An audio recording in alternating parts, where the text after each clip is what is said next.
Thank you అవి, thank you so much. రేపటి నుంచి మిస్ ముఖ్యరా పనికొస్తుంది. ఎస్.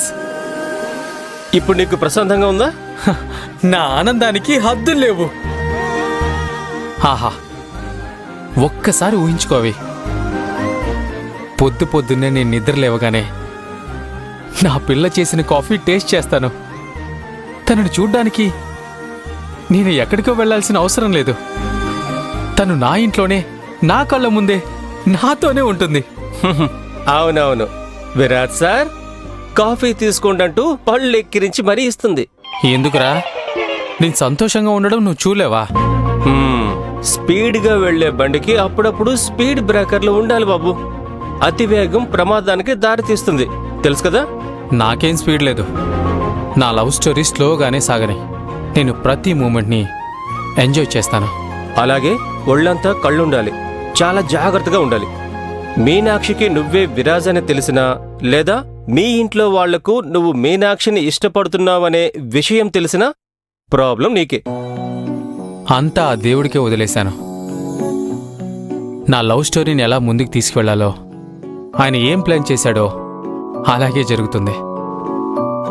ముందు ముందు ఏం జరిగినా నేనైతే చాలా ఎగ్జైటెడ్గా ఉన్నాను. ఆ మిస్ ముఖ్యరా నాకు దక్కుతుంది అంటే ఎలాంటి ప్రాబ్లం అయినా నేను ఫేస్ చేయడానికి రెడీ.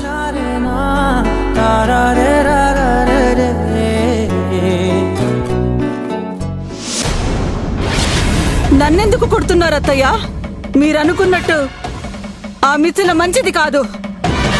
2 తలల నాగుపాము. ఈ ఇంటికి పర్ఫెక్ట్ కోడలు కాదు. ఈ ఇంటిని నాశనం చేయడానికే వచ్చింది.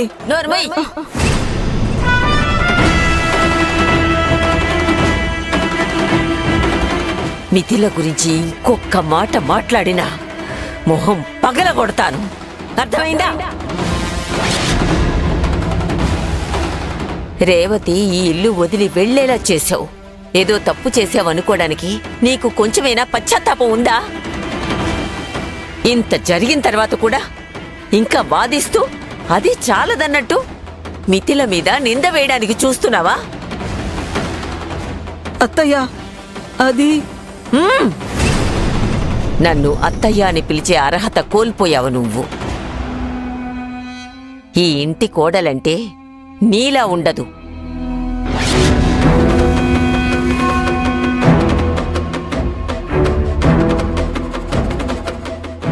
కోడలంటే ఇలా ఉండాలి. నీకు మిథిలలా ఉండడం చేత కాకపోయినా పర్వాలేదు. కనీసం తన కాలి గోటికైనా సమానంగా ఉండాలంటే దానికి అదృష్టం ఉండాలి.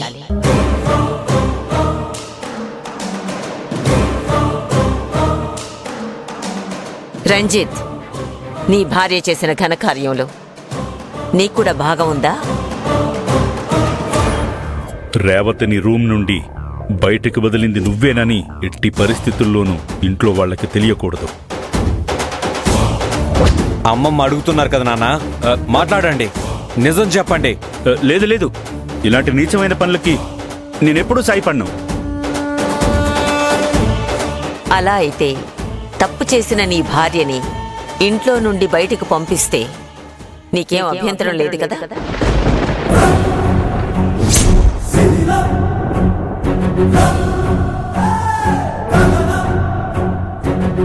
అత్తయ్య, ఏం మాట్లాడుతున్నారు? మిథిల, నువ్వైనా మాట్లాడు. నా మనసు ఇప్పటికే విరిగిపోయింది అత్తయ్య. మాట్లాడడానికి ఇంకేం మిగల్లేదు.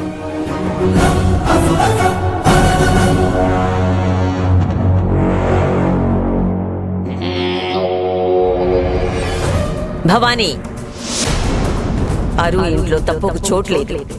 రెండో ఛాన్స్ అస్సలే లేదు. ఉన్న పడంగా కట్టుబట్టలతో ఇంట్లో నుండి బయటికి వెళ్ళు.